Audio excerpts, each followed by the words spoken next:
Welcome to my Friday episode in the Faber Adult Piano Adventures Book 2. I will be mixing it up. If you want to see any videos from any of the other books or any other method book at all, please let me know. It doesn't have to be the Faber books. It can be whatever you need help with, and I'll see if I can put that in there for you. So this one is on the 3-minute technique of Unit 5, the first inversion tossed and sunrise sunset. These are going to help you with wrist and arm rotation and kind of understanding inversions just a little bit better. So it kind of does two things for you. Onto the first inversion toss. What this means is you're tossing your thumb of your right hand at a note for this right hand one. It doesn't mean that literally. It just means that you kind of feel like you're throwing or tossing your thumb in a direction to get to the note that you want to play.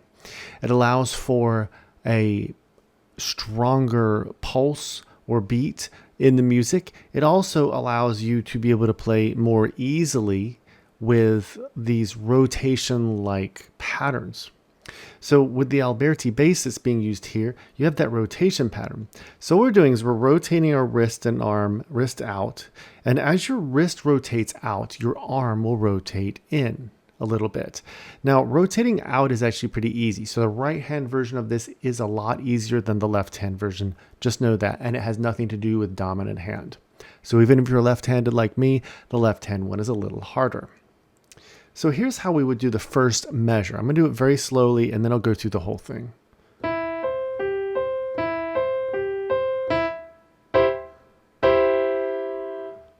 Did you see what I did there? So wrist is rotated out, and I'm way over exaggerating. This is a good thing to do on this exercise at this level. When you're playing something faster, of course, you're not going to over rotate, but you are still going to rotate.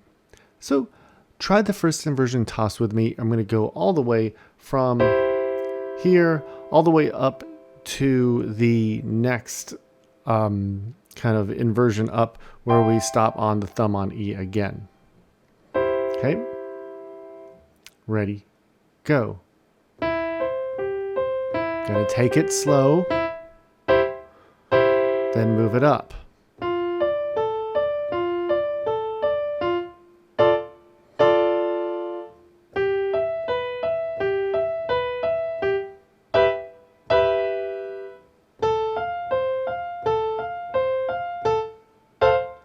Now we're going past what's written. 3 more.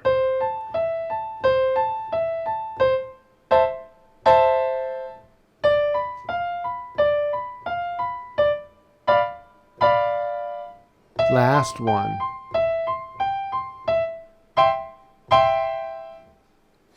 Now you can take this much faster if you feel comfortable with it. And so on. So just gradually speed it up. I would recommend using a metronome if you really want to get it up to a faster tempo. Now for the left hand.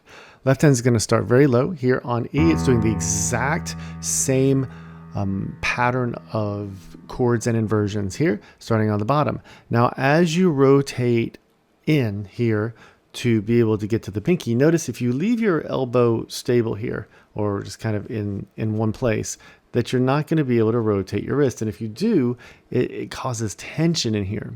So as you rotate, you're actually rotating your whole arm to be able to get your pinky to move. And you do want to lift your pinky a little bit so that you can toss it in there. Now, one thing to know here is your pinky is still developing as a pianist. So this may be difficult, but these kind of exercises are essential to developing strength in that pinky. Let me show the first measure.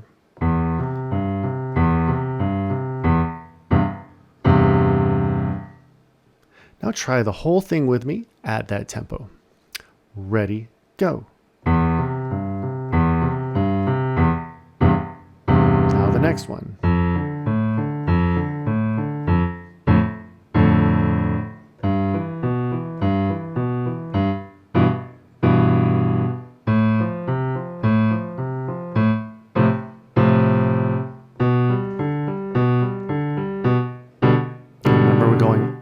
the way to where the pinky plays E again.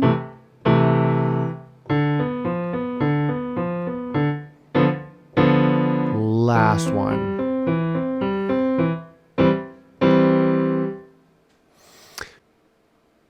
Now on to sunrise, sunset. This is going to do a couple things. It's getting you more comfortable with the root position and inversions and the hand position for those. But it's also going to help you with relaxation of the wrist and the arm and rotation of the wrist and arm. Let me demonstrate that because you don't see any of that written in the book. So demonstration is about the best way I can really show you what to do with this. There's two ways you could play the first four measures. I could do this.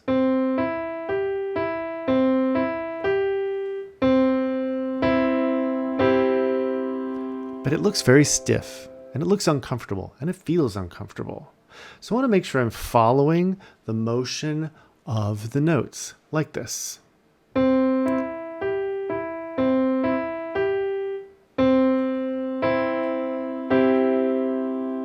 Two things were happening there. As I played the broken chord, my arm is moving in a clockwise or a counterclockwise position here, rotation.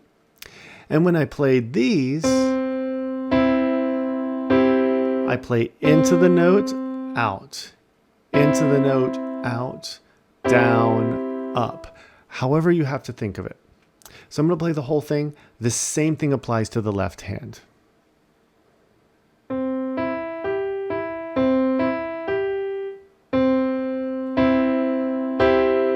Next inversion.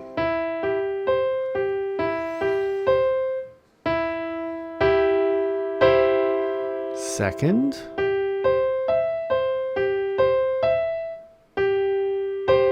Up one more to the root position again.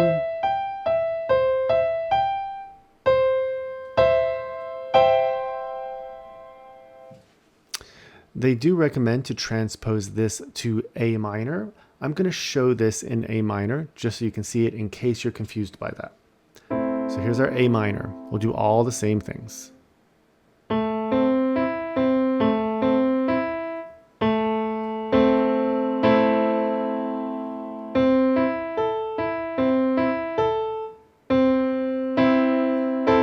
Second inversion.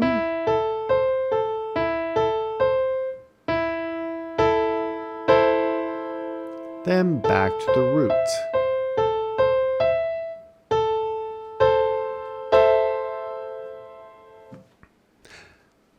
Now onto the left hand, doing the same thing in the opposite direction, starting with G major, and then I will transpose it to E minor. So I'm just going to go straight from G major, give it a beat, and then go to the E minor.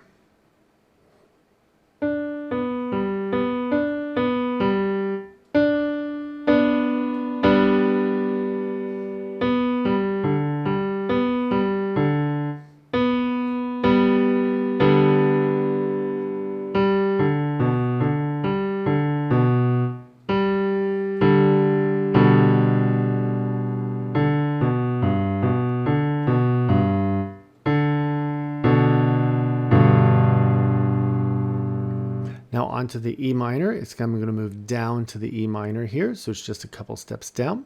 And this is the relative minor of G. This is why they've chosen these minor keys. Now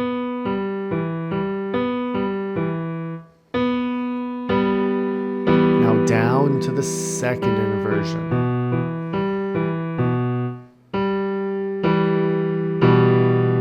Now the first inversion.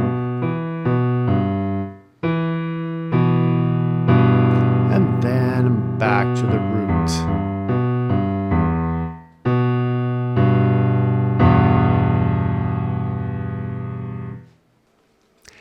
I hope these videos are helpful for you. Again, if you have any questions or if you would like to see something else as well as these Faber books, please let me know. Or if you'd like to see a different Faber book, like the popular book, the classics book, one of the kids' books, the accelerated books, anything like that, please let me know. And I will do my best to add some more videos on those.